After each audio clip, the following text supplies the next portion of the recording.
Okay, here we go. Set 7. Problem number 16 was to find the area of,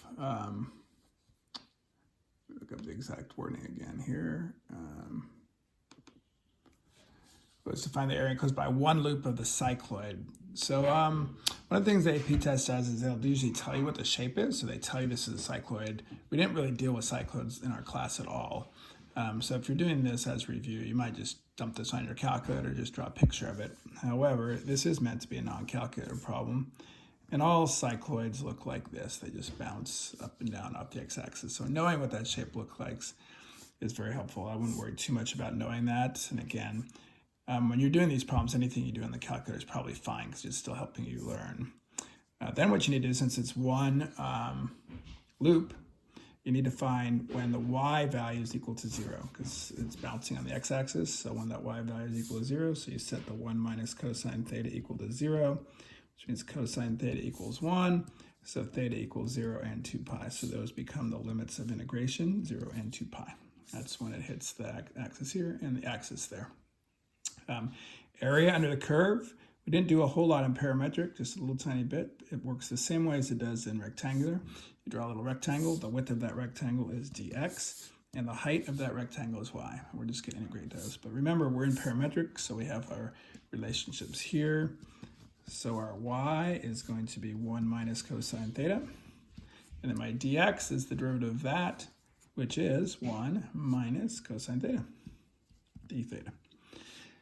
So what we're doing is we're integrating from 0 to 2 pi of 1 minus cosine theta squared. I would suggest in terms of doing this review, you might just do this on your calculator to check your answer. Pretty unlikely you would see something like this on the AP test or on my final because it just takes too long to actually do the integration. It is meant to be done without a calculator, but it's just a long problem, so probably unlikely. But I'll just go ahead and integrate it. I'm going to multiply it out. I'm going to do this pretty fast though. Multiply this out, so I get 1 minus 2 cosine theta plus cosine squared theta. Then the only way to deal with that cosine squared theta is to rewrite that using our identity, which is 1 plus cosine 2 theta over 2. So this simplifies. I have a 1 here and a 1/2 here, so I got a 3/2. And then I got a minus 2 cosine theta. And then I have a,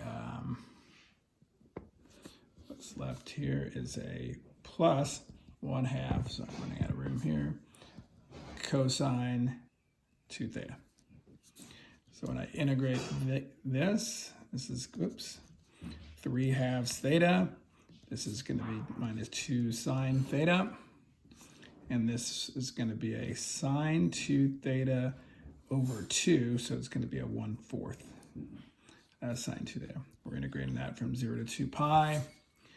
So we get 3/2 times 2 pi. Believe it or not, everything else is going to be 0.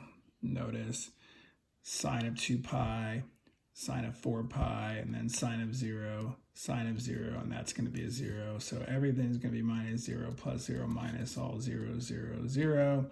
And you wind up getting 2 pi. Nope, sorry, 3 pi. And 3 pi was B.